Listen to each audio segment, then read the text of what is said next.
Good afternoon, everyone, and welcome to the National Museum of American History and our Ask a Farmer program here today on the Wallace H. Coulter Performance Plaza. My name is Susan Evans McClure. I'm the Director of Smithsonian Food History Programs here at the museum. And what we do with food is we use it to explore American history. So we look at American history through what we grow, what we eat, and how we cook it. So today we have a great panel with us of American multi-generational family farmers that we'll be talking with. And we hope that you all in our audience will also join the conversation. The program is called Ask a Farmer, and you all will be doing the asking. So you can also join the conversation online by using the hashtag Smithsonian Food. And this is the second of 3 panels we're doing here at the museum, exploring farmers in American history. The next one will be in September, and we hope you'll all come back for that on September 16th. And I especially want to thank our supporters that make today's program possible, the U.S. Farmers and Ranchers Alliance, as well as our food and agriculture program supporter at the museum, John Deere. So now I'm going to introduce our panel for today. To my left is Carla Wardeen and Sherry Anderson. Sherry and her husband Jack started farming with Jack's parents in 1972 in St. John's, Michigan. And her daughter Carla and her husband Chris have now taken over the family operations of Evergreen Dairy, where they milk 400 cows and grow crops to feed their cattle on 850 acres. And to their left, we have the folks from Cooley Farms. Larry Cooley, Larry, can you wave your hand? Which one's Larry? There you go. Larry Cooley is a third-generation farmer who now operates 4 farms with his son, Leighton Cooley, in Roberta, Georgia. So in addition to chickens, they also have a cow-calf operation and grow hay. And then to their left we have Brenda Furkatich and Paul, did I get it right? Yeah. Okay, great. And Paul Kirsch. Paul took over his family's farm in the 1970s, and Brenda is now transitioning to run their 1,000-acre operation in St. Paul, Oregon. They grow many different crops, including seed crops and hazelnuts, too. So Brenda and Paul, can you guys actually start us off? Tell us a bit about your farm, and how did you come to be taking over the management of the farm from your dad? So we raise a multitude of crops. We have about 10 crops on our farm this year. We raise vegetables, and we also do vegetable seeds. We raise grass seed, so for lawns, golf courses, for sports fields, and then hazelnuts as well. So it's a very diverse farm. It's very typical for Oregon to be incredibly diverse. We're in the heart of the Willamette Valley, which is kind of right between Portland and Salem area in Oregon. So I grew up on the farm, and my whole life revolved around the farm. We live in a farming community, so everything was really centered around that, growing up in that whole community. So I decided I wanted to get the heck out of there, and I went to Los Angeles for college.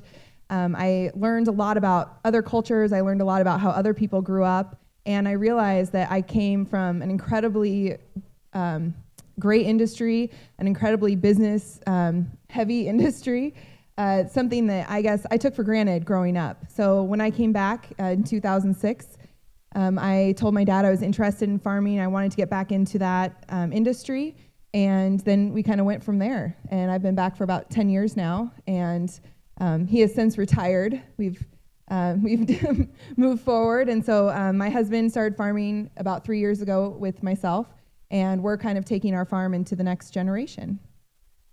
So our farm, like Brenda said, we grow 10 crops on our farm. When she started farming with me, we only raised about 3 or 4 crops. And since then, she has taken over the management of the farm and has expanded our irrigation systems through grant writing, and has incorporated technology, the guidance systems for our tractors for irrigation and sprayers, and has brought our farm, moved it along. We were doing some of that before she started, but she has brought new energy to the farm and has basically taken it away from me, which is good. That's what I wanted. And so we get along great. With me now, I'm basically a consultant, I guess. I'm always there available for her.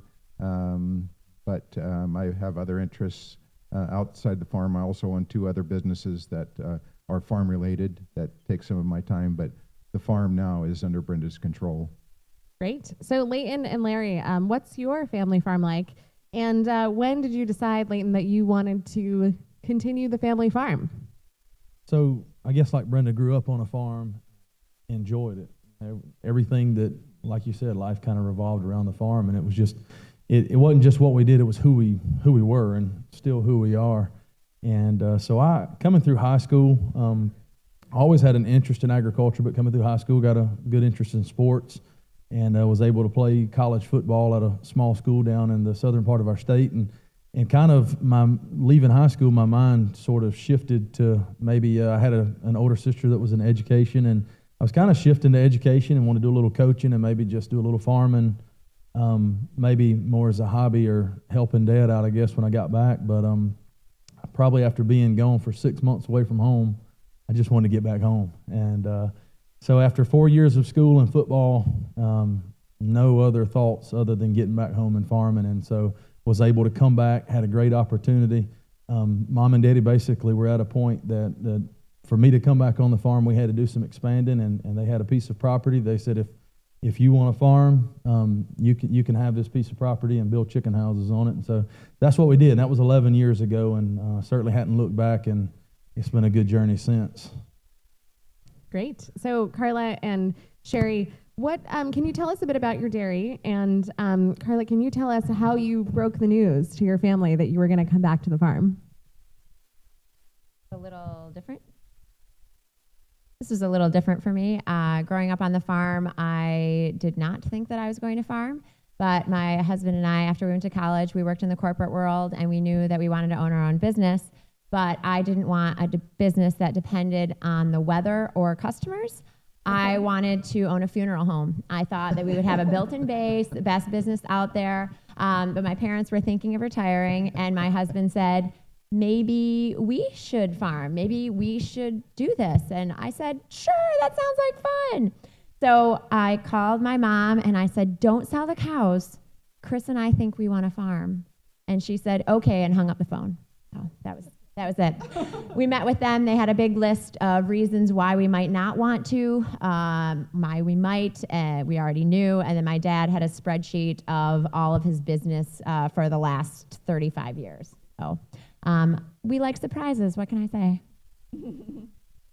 So how does the, thank you. So you've all gone on to get degrees and have other life experiences. And why was that an important choice for you as you were deciding what to do with your lives? Well, I think, it kind of goes back a little bit to what I said in the beginning is when you grow up in something, I don't think that you realize how lucky you are. I know coming back and raising my sons on the farm now, I just look at what I had as a kid, and it's just incredible to me what a great upbringing I had. And those ties to the soil and the land, they just run really deep in you. And I think that leaving, you sort of need that experience to step away and then realize how deep that runs in your blood. I'm the 6th generation on my family's farm, and everyone keeps doing the same thing. We keep going to college, we keep doing another job for approximately 6 years, and then everybody just keeps moving back, farming the exact same land on the exact same soil. But my story is a little different because I did not grow up on a farm. I might be the only one on this panel. I grew up in the Detroit area, was a city girl all my life, never laid eyes on a farmer. I think maybe in kindergarten we went and visited a farm. I have a vague recollection. So when I met my husband, he was a civil engineer. He was a first lieutenant in the Army working for the Corps of Engineers in Detroit after serving in Thailand. And I worked in security for Michigan Bell, which used to be the telephone company. And we met, and on weekends we started going up to the farm, and I just loved it. The country. I loved the country and the quiet and the peace and the scenery. And after we were married 2 years, he kind of wanted to have his own business. He grew up on the farm, and being in an office all day was like, I can't take it. I want to be outdoors. And he said, well, maybe we should go into farming. The guy next door was selling his land and asked my husband, do you want to buy my farm? And he said, well, I might do that. And sure enough, he did. And I was a farm wife ever since then. And Our husbands are full of good ideas. And I have never regretted it because it's a great place to raise a family. So Larry, how did you decide that you, as we're talking kind of the current generation, but you all made decisions too to continue your family farm? So Well, I'm like Sherry. I didn't grow up. My family, my immediate family, didn't have a farm. My granddaddy had a farm, but he was 70 years old when I was born. He had quit farming at that time, but I always had a passion to want to farm. When I was 22 years old, I went on my own framing houses. In 1982, I had my first opportunity to build some chicken houses. My father-in-law gave me a little bit of land. I built them on there. And in 1985, 70 acres come available in our county.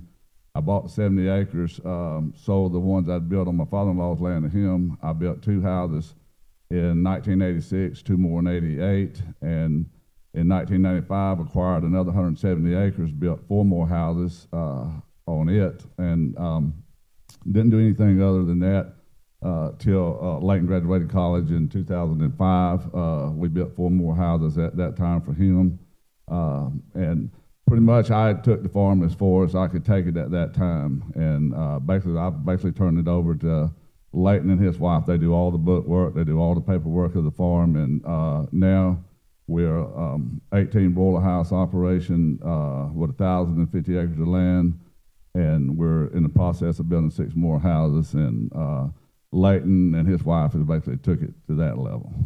great. And then Paul, how did you decide to take over your family's farm and continue that? Well, I initially out of high school, I went to a small college, University of Portland, and got a business management degree and worked in Portland for a short period of time.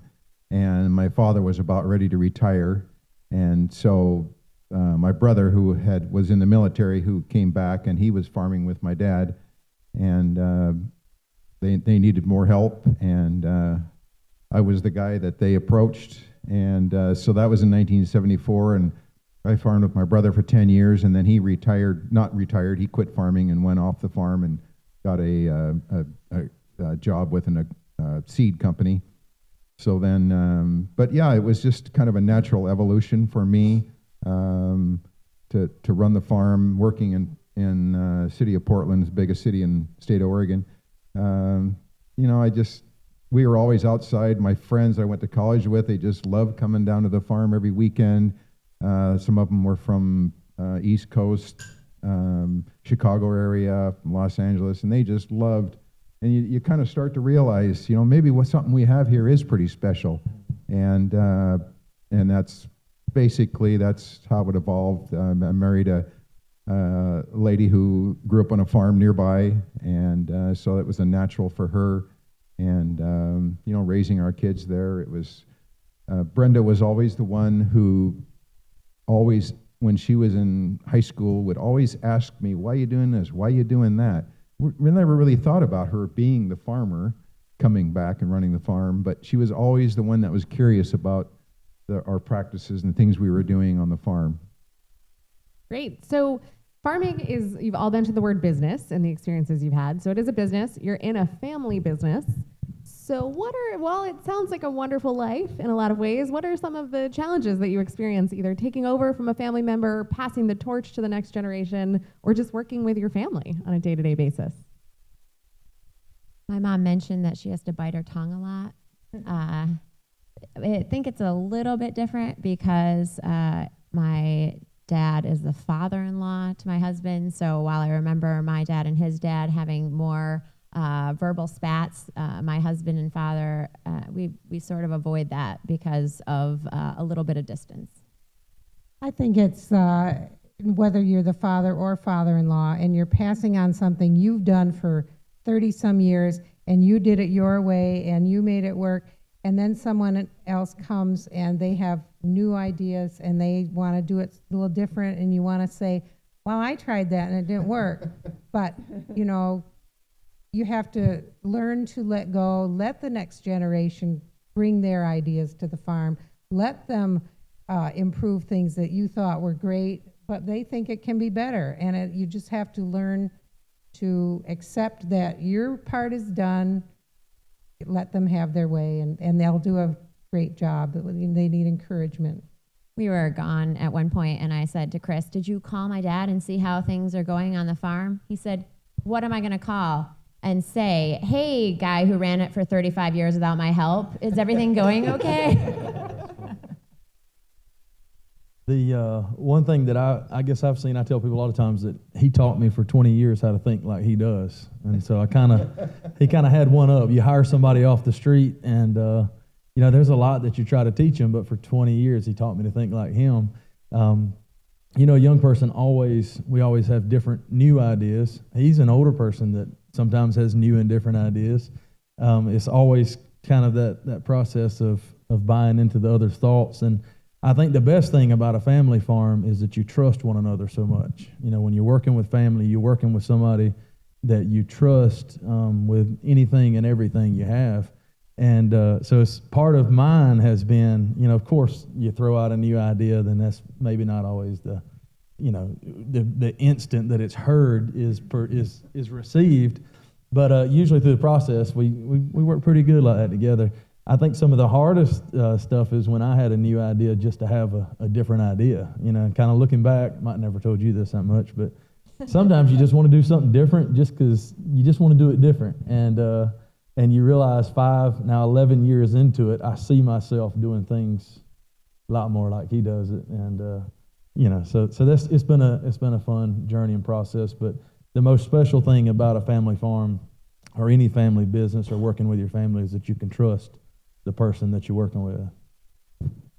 I think it's been interesting with us because my husband stepped in 3 years ago. And so I totally feel that sentiment of, I have a lot of the same ideas because I've worked with my dad for so long and grew up in that family, and that's the way we've always done it.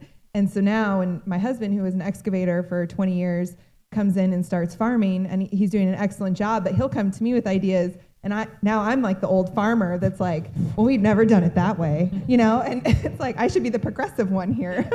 But I think that you definitely have that trust and you look at things a little differently when people come to you with new ideas. And I think that one of the most amazing things about the farming industry is that we've adapted so much over the years. Like, while we're still using the anvil that my grandpa used and some equipment that my grandfather built, we're also using GPS equipment that's some of the top of the line, that can drive itself. So it's incredible how far an industry has come with new technology while we're still using, and honoring those in our past at the same time. Can you explain that GPS equipment thing that rolls off of everyone's tongue here, but maybe folks have not heard of before?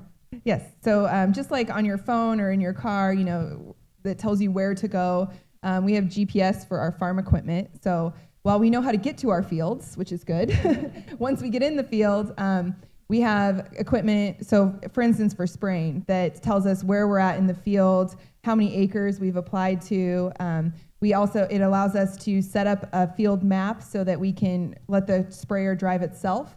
So for instance, when we drive in wheat gets very tall. And so when you drive over it, if you continually drive over it in different areas, you're just gonna ruin more and more of your crop. So we set up our tractors so that they always drive in the same track. So you're always minimizing that damage that you're doing to your crop. Our irrigation systems are all GPS run. So they, ping off a satellite that's on our farm, and it tells it exactly where it's at in the field, so that we can go out and set coordinates and say, go down to such and such coordinate and then stop, or go down to there and turn on 2 more sprinklers and then go another 50 feet and then stop. So it's pretty sophisticated what you can get, the level you can get to. And everything like that. We have precision planting now, which didn't even exist 9 years ago when we started farming. The planter, we have a soil test, we have all the soil maps, we know exactly the depth that the seed will be planted in the different spots. If it's loose, not thin soil, it'll be planted deeper. If it's better soil, they'll be planted more shallowly and closer together. And we just keep saying to each other, this is so great, isn't this great? And it just keeps getting better and better, the technology levels and the opportunities we have. I think about, of course, they have this fantastic technology now, but when we were farming for a lot of years, cell phones didn't exist. And cell phones made such a difference in a farmer's life. Like, my husband would be way out in some big field and break down. And he would have to walk back to the house, which could take half an hour to an hour, get on the phone and call someone to come and, fix the thing, whereas now you're driving along, you're talking to salesmen, you're talking to repairmen, you're calling your wife, your husband. Just that technology, cell phones alone have really simplified farm life. And the greatest thing about generational farming is, like what they're saying, all the technology. Technology has changed so much over the years. We also run GPS. We spread litter with GPS. He can set it up, and I can run it. I can't set it up. You can get your grandson to do it. Speaking of grandsons, we do have what generation is that now? Fourth, third, fourth, So maybe? technically, the way our farm is, Daddy's a first-generation farmer. He started on our farm. He's first generation on our farm. And technically, I'm second generation on our farm, but a fourth generation because of on my mother's side. So Lawson here has two other brothers as well back home, but he represents a third generation on our farm, but a fifth generation of poultry. Right. So how do you want your kids to feel about farming, and what do you want them to do in the future when it comes to taking over the family farm? Part of the reason that we really enjoyed our corporate jobs, but when we wanted to come back to the farm, my husband said, our kids aren't going to know what we do. We're going to be far off in some office. They aren't going to know. And we said, if we farm, then they're going to grow up the same way we grew up, with us, with them, next to our grandparents. And we really think that we show them how to work hard and how to treat people and how to treat animals and how to treat the environment. And we feel like we can give them all of those lessons by growing up on our farm, and they love it and we love it too. First thing I want them to do is appreciate it. I guess if there's one thing, I want all three of my sons to appreciate the farm and agriculture. For us personally, that's what puts food on our table. That's what, that's what provides us a living. And so I want them to appreciate that, and then I want them to understand it, that sometimes, I can remember when we were growing up, there might have been a few times that, that we might not have been able to go and do something because we were working on the farm. There was something that had to be done, just that understanding that if there's something broke down, or if there's an animal that can't get food or water, or it's got to be done now. There's no putting it off to tomorrow, or if it's Friday night, no putting it off till Monday.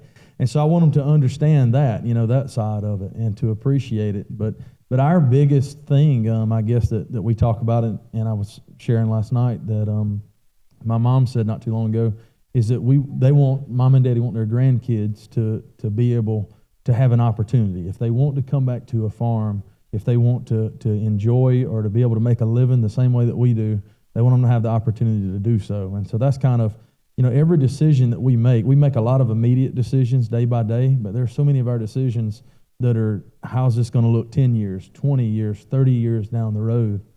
Because it's not just about, Daddy's time on the farm, or not just mine. It's even on down the line that I've said before, a farm cannot be built in a lifetime, and I think that's why there's such a legacy of generations to it.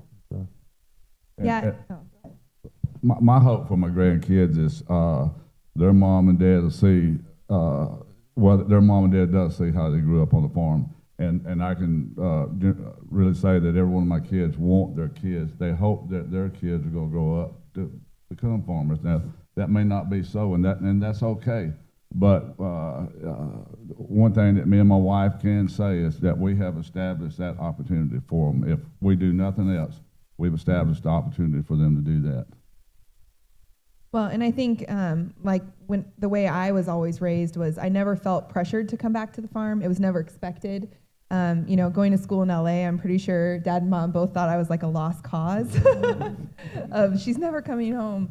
But that's how I want to raise our boys, is just exactly the same sentiment. I want them to know that this is a very viable thing. It's a great lifestyle. It's something that we love and that we raised you in, and we've worked hard to get here.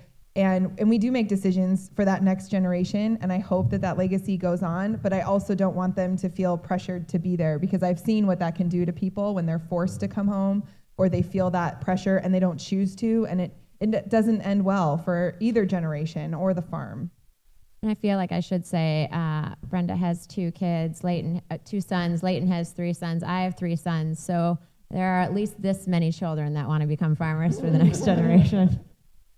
For our family, my wife and I wanted to give our children the freedom to do whatever they wanted. Our youngest son is an engineer. Our oldest daughter has an insurance agency. And Brenda, we didn't know where she was going to end up. But, growing up, we wanted to instill in our kids to have a value for the family and a value that they can add to our family, to our farm. And it gives them a sense of being worth something. I mean, that's so important. Just that what they were doing wasn't just idle time, taking up idle time. What they were doing was helping this farm be successful, even though they're only 10, 12, all through high school. But it created this value that I think that they carry with them today, and even if they're not on the farm. And a lot of people think that if you live on a farm, it's all work. It's not all work. It's a lot of times it's a lot of hard work. But I tell everybody that when they were growing up, we played as hard as we worked. We had plenty of time to play, but we also done the work when we needed to. And I tried not to put any pressure on any of my kids other than him. It was important that he come back to the farm, but really he could have done whatever. Actually, I made him teach school one year before he come back to the farm, and that did it. So for the current generation of farm leaders here, what's been your biggest learning experience in coming back and taking on this role? Our biggest learning experience has been all of the things that we've done to modernize the farm, because since my mom and dad were going to be done, there were a lot of things to do. So we put in new irrigation pivots, built 2 new barns, expanded the herd, built more cement for feed storage, all of these things. And then pretty much the milk prices crashed. So that's the best time to expand things, is when then you have a real down cycle. But we knew from the spreadsheet they gave us, everything's cyclical. So already things are turning around, and we just know you have good years, you have bad years, and through all of it, we're glad that it's our business. So we're in production agriculture, and I guess the biggest thing for me was just that whole, Daddy's always said this, of just you literally have to produce something to get paid. That's what, it's not just about doing, you can work all year for something or all week, all month, whatever, but if you don't have that product at the end of it, you don't get paid. And is that when you say production agriculture, is that what you mean? Yes, that's what, I mean, we produce, we produce hay, we produce calves, we produce chickens. If we don't produce a product, then we don't get paid. That's our immediate way of getting paid. We don't get paid by the hour.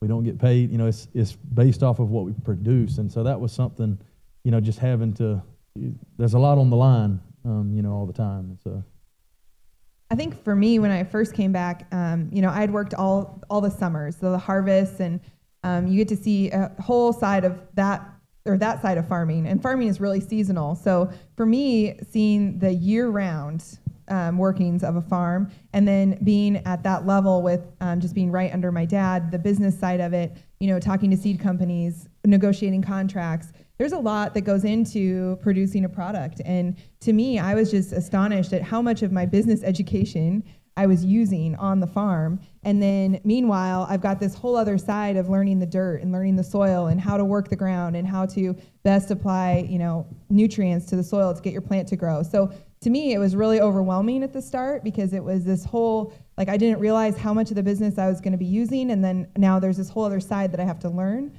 But I guess in Dad's mind, he said, I can teach you the dirt. You have the background of the really hard stuff that is really important, that backbone of the business side. So I'll teach you the dirt and how to grow a plant. But, you've already got a lot behind you already of what you need to learn. But knowing the soil and knowing your climate is something that you accumulate knowledge over the years, and you cannot force Mother Nature.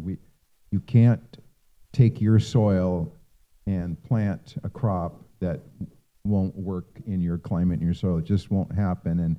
And so you just need to know your farm. You need to, and that's something that you can't bring an expert in to teach you. Say if you want to start farming by yourself, you can't just bring somebody from an extension office, from a college.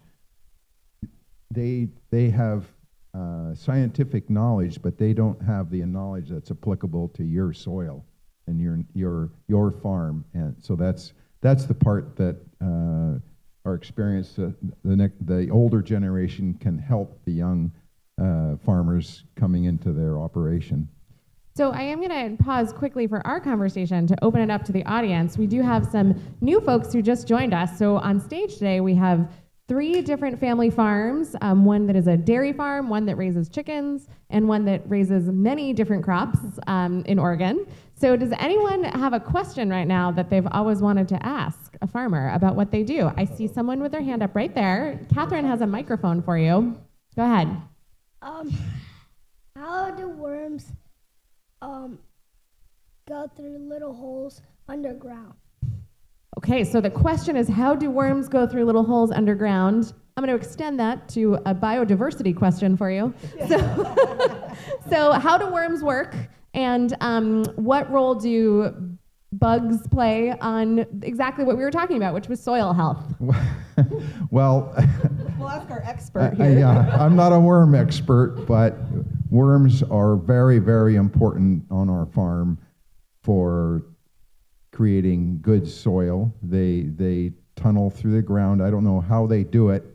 I think their little mouths must consume they it. eat it. But in we have orchards, and worms are very, very important in our orchards to provide drainage for the soil and to create new soil. So, Good question. We have another question from the group too. Go ahead. How do farmers keep track of all their animals? How do farms keep track of all of their animals? So, That is Carla. a great question. We have all of our cows, they have tags in their ears, and they have a number on their tag, and it has their birthday on it also. It sort of looks like earrings because we have all girls, so that's not weird that they're wearing earrings.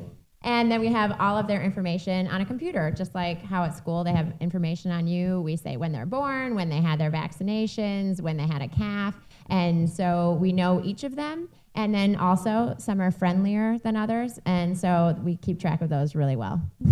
And used to that was a practice that only dairy farmers do. Now, even with us in the beef industry, all our cows are tagged, and they have like premise IDs. Before our calves go to market, our calves actually go to a feedlot in Iowa. Before they go, they have to be tagged, where all they have to do is that they wave a wand. It tells the complete history where that calf come from, and even at the end, carcass date on them is arrived from that ear tag. And how do you keep track of chickens? Say that again. How do you keep track of chickens when you Oh. have a chicken house? We don't individually keep track of them, but we have, each amount stays in each house all the time, so we don't individually keep track of those.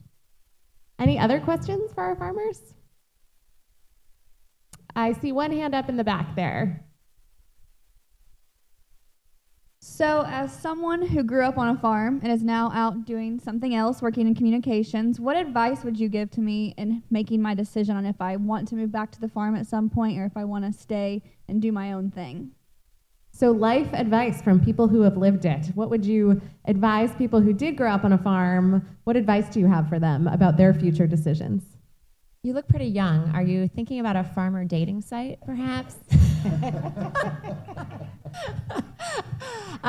My advice would be that you would look to the generation before you and see if there's an opportunity on a farm, not just your parents' farm, but there are always people who would like someone to come on their farm, would like someone to partner with them. And that's always an opportunity just because there are farms in the area and farms that people would want to take over. That's a great point, that multi-generational doesn't always have to be family. It can be other families coming together. Go ahead. I wanted to make a comment about that. People out there might not realize, but you probably got the gist of it from this conversation.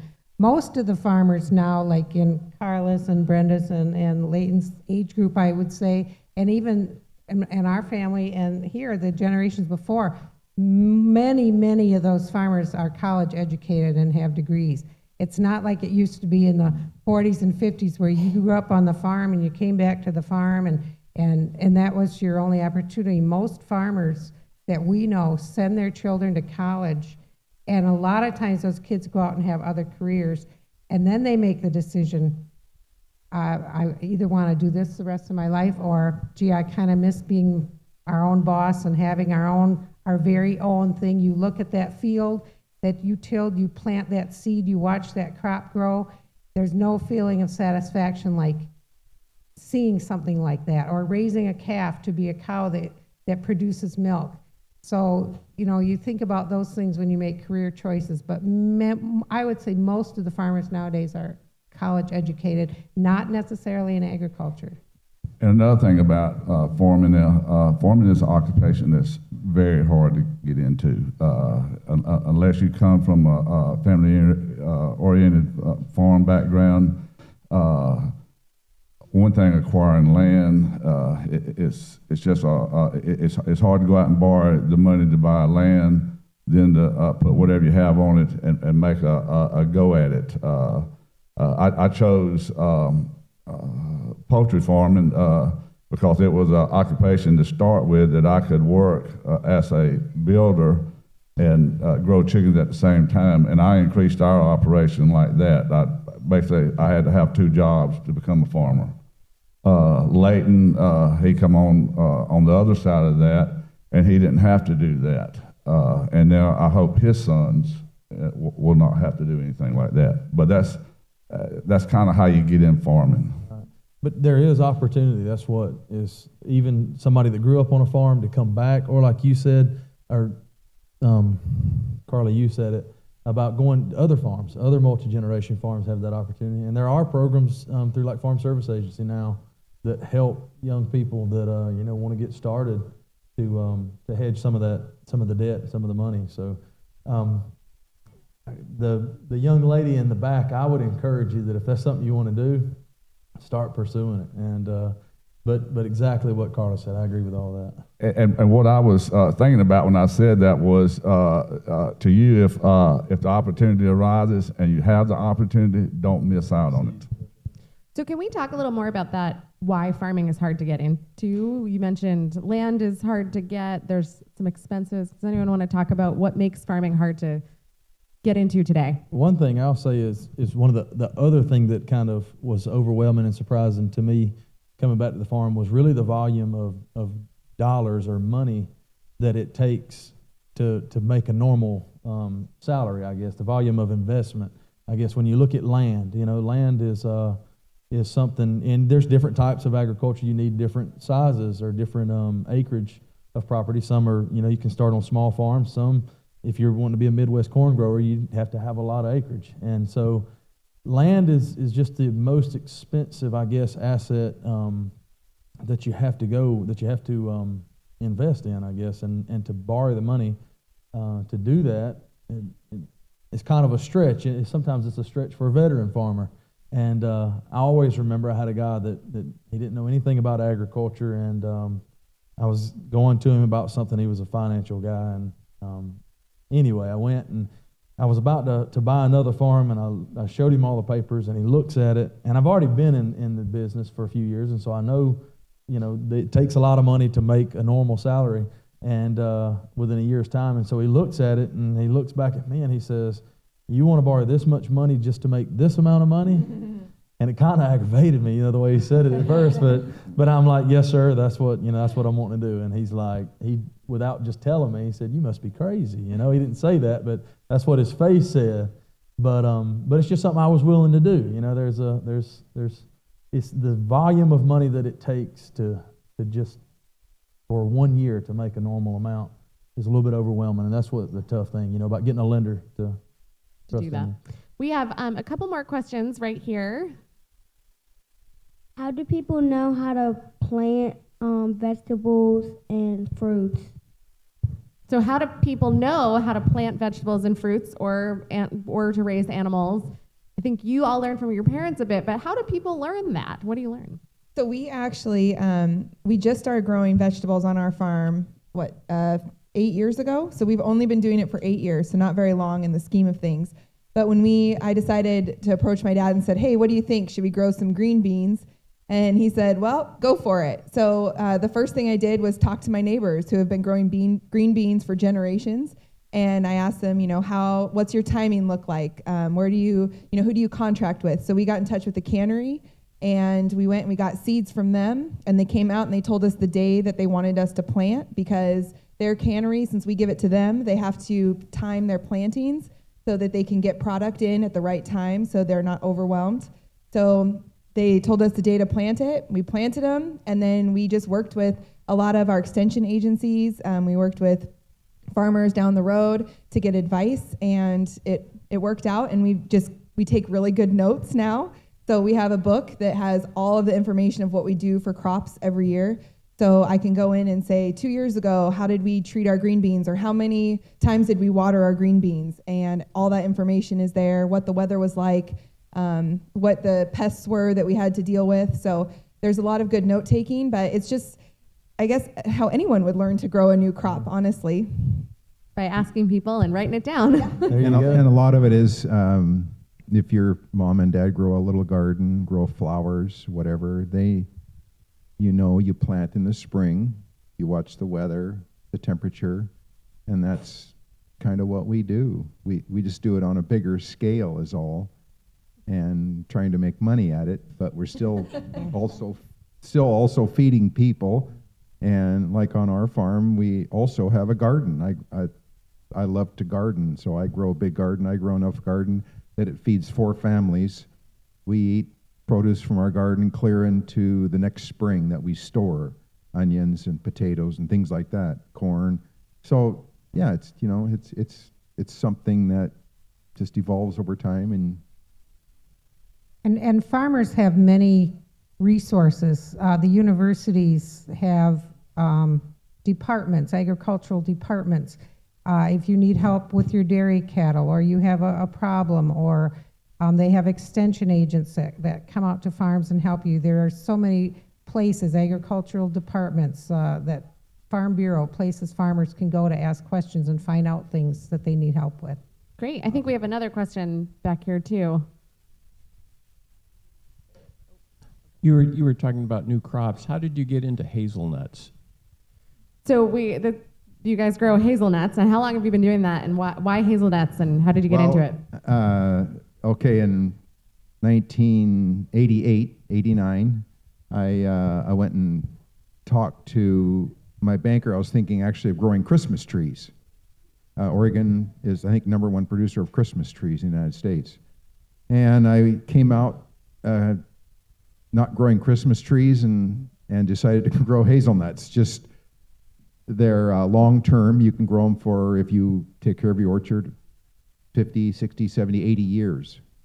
And it was a crop that the price wasn't real good at that time, has since then, because of the health benefits of eating nuts, almonds and hazelnuts and other nuts, walnuts.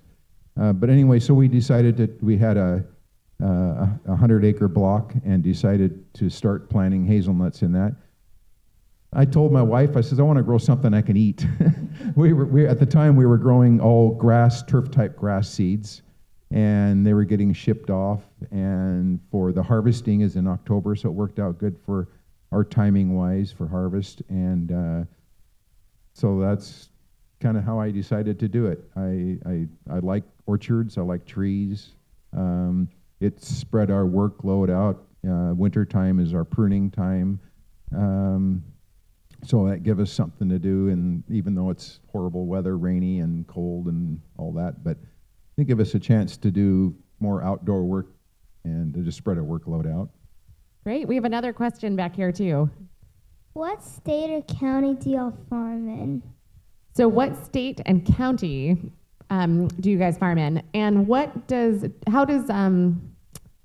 are you from a predominantly agricultural area too? So is your county known for agriculture? How does that work? I live in Clinton County in Michigan, the state that looks like a hand. I live right in the center of it. And our county is huge for agriculture. There are 3 dairy farms on my road alone besides our dairy farm. So lots Clinton County, I think, is the biggest dairy county in Michigan. How about you guys? We're from, we live in Crawford County, Georgia. The biggest agricultural product in our county really is pine trees. Pine trees cover the most land per square footage, but at the same time, at a farm gate capital, chickens produce the most income in the county. But we're a real rural Yeah. county, so. We're from Marion County in Oregon, and we're a very heavy agricultural county. We also we have Salem also, which is the capital of Oregon in our county. So we have an interesting mix of urban and rural interface there. But we grow over 200 different crops just in our county alone. So it's a very diverse area in the state of Oregon. And that's something interesting about farming and agriculture, that you all do very different things, but in your county, I mean, very few people think of pine trees as an agricultural product, but we have everything from nuts and grass seed to dairy cows and cows to eat and chickens, and there's a lot under that umbrella of just one word of agriculture. Do we have any other questions in the audience? I think there's one right there. Are other farmers allowed to go to other farmers' barn? I think a farmer's favorite thing to do is go to another farm. We love seeing other people's farms. One, we love farming and farms and agriculture so much, but then when you get to go somewhere else and see someone else's operation, it's a ton of fun, yeah.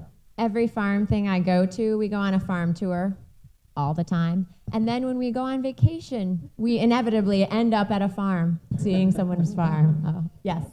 Well, and everyone does something a little different, you know, and yet the same. So you can go to farms in New Zealand and see things that you're doing on your farm, but maybe they've done it just a little bit different. And so there's a lot to learn when you go to other farms. And I think that most farms now, many of us have very open door policies. So we do tours on our farm. We have people come out. We have kids come out to our farm and show them what we're doing. So it's definitely an open process. I was in Alaska a month ago, and the question we had was, what can you grow here? And believe it or not, they developed a deal, I don't know, several years ago, where they were actually trying to grow produce in Alaska at a certain time of the year, and some of it went and some of it didn't. We're always asking questions. Anywhere we go, we're looking for a farm or asking about something. Great. We have another question in the front here. Do farms have names? Do farms have names? And what are the names of your farms? And why are they named that? Farms do have names, and they change depending on who the owners are. My parents had Anderson Farms. Anderson Farm, yes. Before that, it was, I had to think. First, we were Cardale Farms, because that was named after my husband's parents, Caroline and Dale. And then when they retired, we renamed it Anderson Farms. Then when we took it over, we named it Evergreen Dairy, and we named it Evergreen because we were saying that it was a pasture farm. We want it to be evergreen, and there's a giant evergreen tree in front of our house we were going to live in, and evergreen, hoping we would always make money. And the name of our farm is Cooley Farms. We have 4 different locations. We have actually a different name at each location, but above each one, it's always the Cooley Farm logo. Ours is Kirsch Family Farms, and our name is a name that I chose actually from what my parents had and my brother and I when we farmed together. But I just wanted people to know that we were a family farm. And do you have plans to change that name, Brenda? I don't have plans to change it. Because now is the time to tell us, Right. and your dad. So I know. I feel on the spot here. No, I do not have plans to change it. People keep joking that we're going to name it Furka Kirsch Farms, though, but it sounds terrible. So I think we're going to keep it Kirsch Family Farms. We have pretty strong ties with that name in the community, so we're going to keep it. Great. And I think we have time for just a couple more questions. Does anyone else have a question? Oh, right, we have one back there, so let's take that one, and then we'll go back to our group. Hey, so I'm curious kind of how y'all market and sell your products, and particularly between one generation to the next, whether the advent of the internet or direct-to-consumer sales have changed how you get your products off the farm. So how do you market what you're producing, and how has that changed generationally and even in your time doing it? We belong to a co-op, Michigan Milk Producers Association, and it's a farmer-owned co-op, and it's been a company for 100 years, and we've been a member of it as long as I can remember. So it's a bunch of farmers together, and then we pay them to market our product.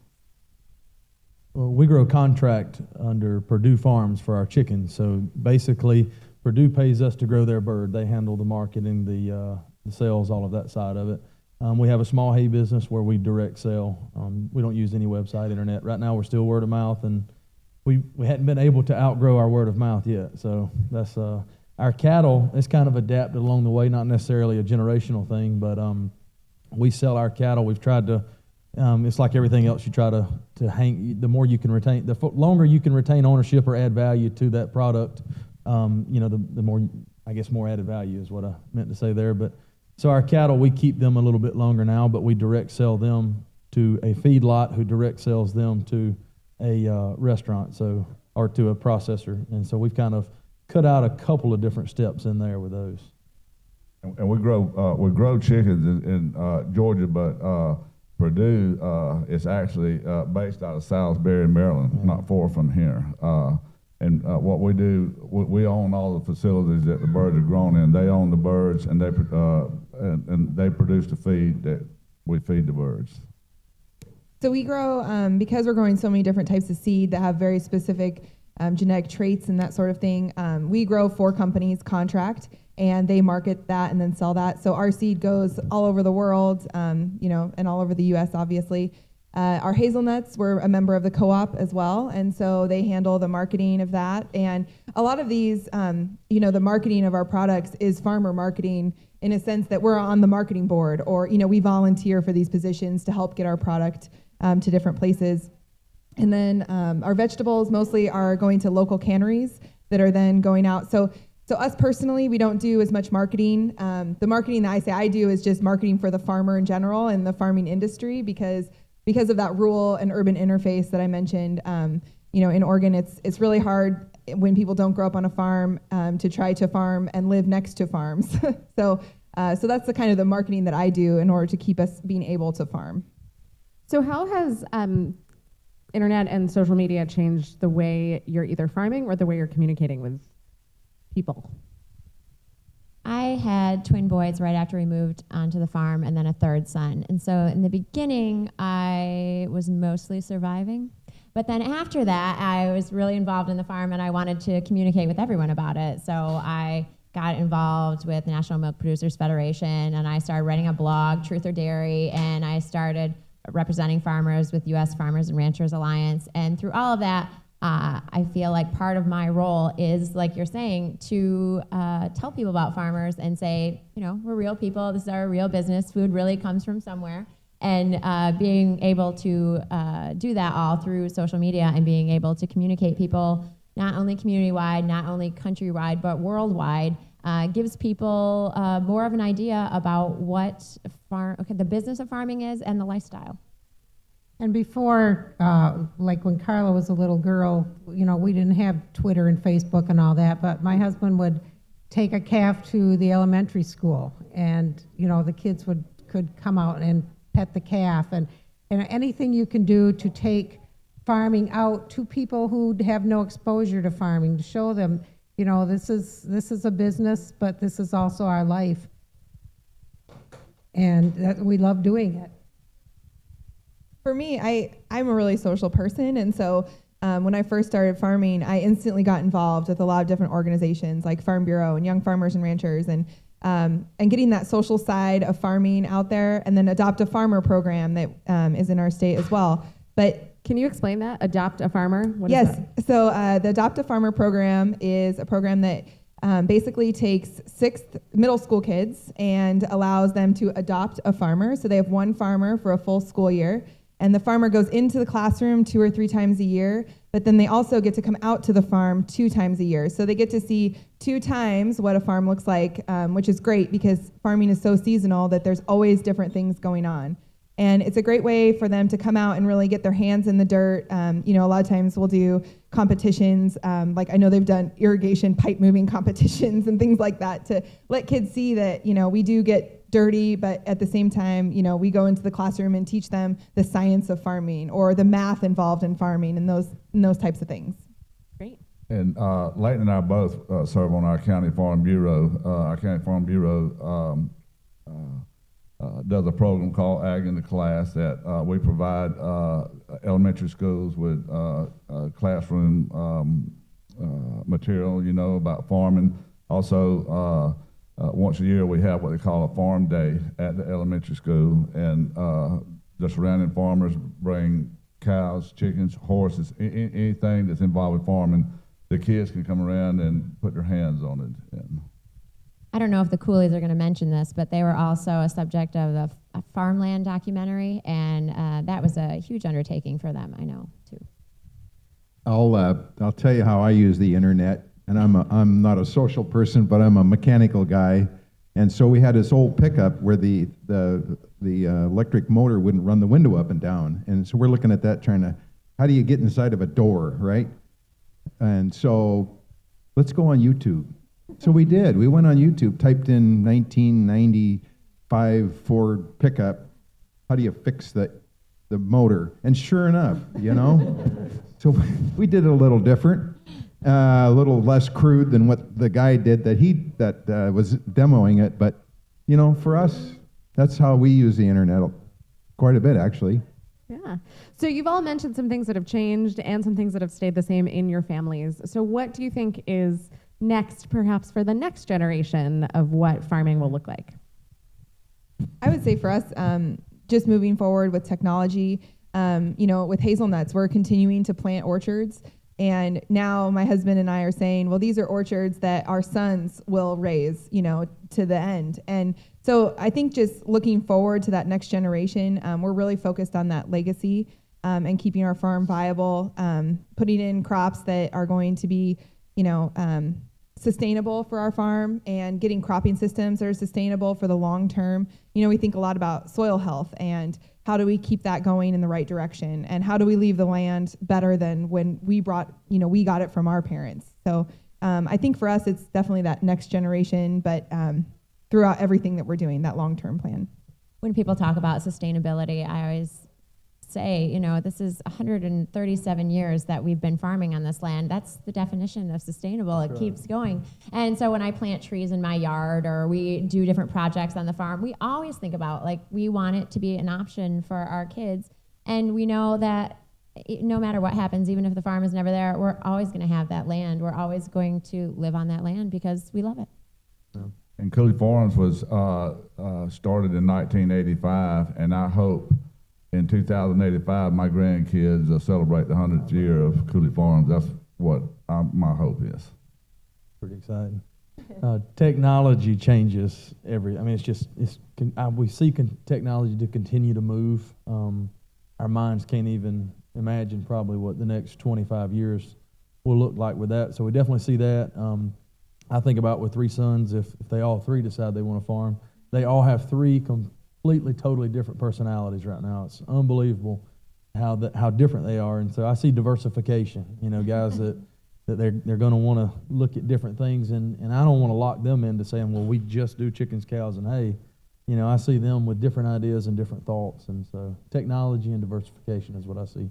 And maybe non-farmers out there don't know, but of course, you know, on the dairy farm you milk cows and people use milking machines, but now more and more farmers are going to robots to milk their cows.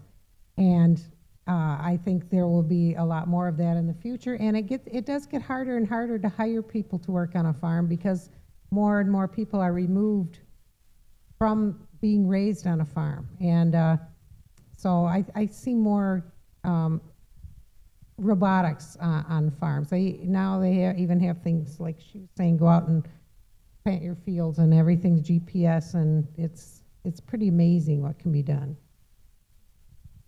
But I was just going to say that adding on to that with the technology, I think that, you know, as farms are getting larger, and that means that there's going to be less farmers, and I hope that's not the case, but that seems to be a direction that we've been moving in the last couple decades. For me, I think that it's going to be incredibly important to use that technology to reach out to the urban folks, people in the city who don't get that experience. And we have a great opportunity to just take a live Facebook video and post it online, and people can look at that, and that's incredible. I also have a blog, nuttygrass.com, and reaching people through the internet is, I think, going to become incredibly more and more important to be able to give people that experience of the farmer food contact that they are asking for. Great. Well, thank you all so much. It was so interesting to hear your family stories, your personal stories, what you want to happen for your kids and for farming in the United States. And a big thank you to our audience. There were some fabulous questions.